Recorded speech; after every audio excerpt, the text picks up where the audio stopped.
भरण पोषण का दावा कैसे किया जाता है? तो भरण पोषण का दावा करने के लिए पत्नी का भी भरण पोषण का अधिकार होता है। तो पत्नी आपराधिक कानून के अंतर्गत, जैसे पहले दंड प्रक्रिया संहिता थी, अब भारतीय न्याय सुरक्षा संहिता बनी है, तो उसके तहत जो है भरण पोषण का अगर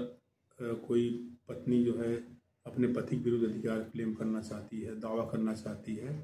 तो उसे सक्षम न्यायालय में, जहाँ पर फैमिली कोर्ट बनी है वहाँ, नहीं तो जहाँ मजिस्ट्रेट कोर्ट कंसर्निंग हो, जो संबंधित उस थाने का हो जहाँ पर वह निवास कर रही है, उस मजिस्ट्रेट के यहाँ जो है एक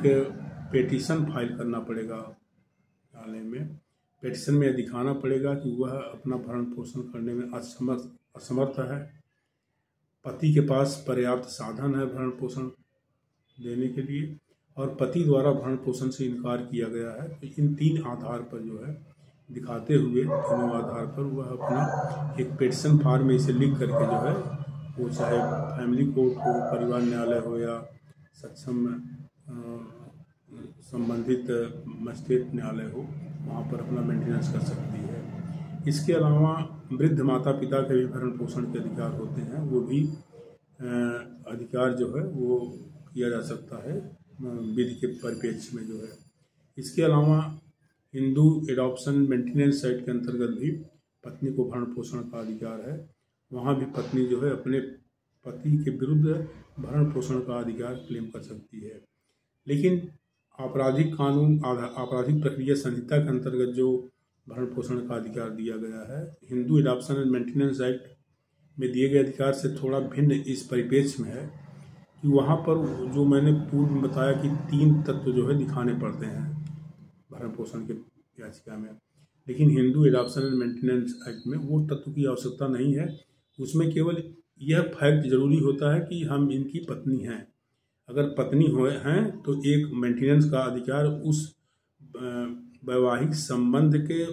अंतर्गत उत्पन्न दायित्व के तहत जो है वो भरण पोषण का अधिकार जो हस्बैंड का होता है अपने पत्नी के भरण पोषण करने का, तो उस आधार पर वह भरण पोषण के लिए याचिका प्रस्तुत कर सकती है। तो उसमें केवल इतने दिखाना पड़ेगा कि वह पत्नी है, वैलिड पत्नी है, लीगली वेडेड वाइफ है, तो वो जो है वो भरण पोषण क्लेम कर सकती है। अब तो डोमेस्टिक वायलेंस एक्ट भी आ गया है, उसमें भी जो है भरण पोषण का राइट दिया गया है, तो उसके अंतर्गत भी भरण पोषण का क्लेम हो सकता है। इस तरीके से भरण पोषण के राइट्स हैं,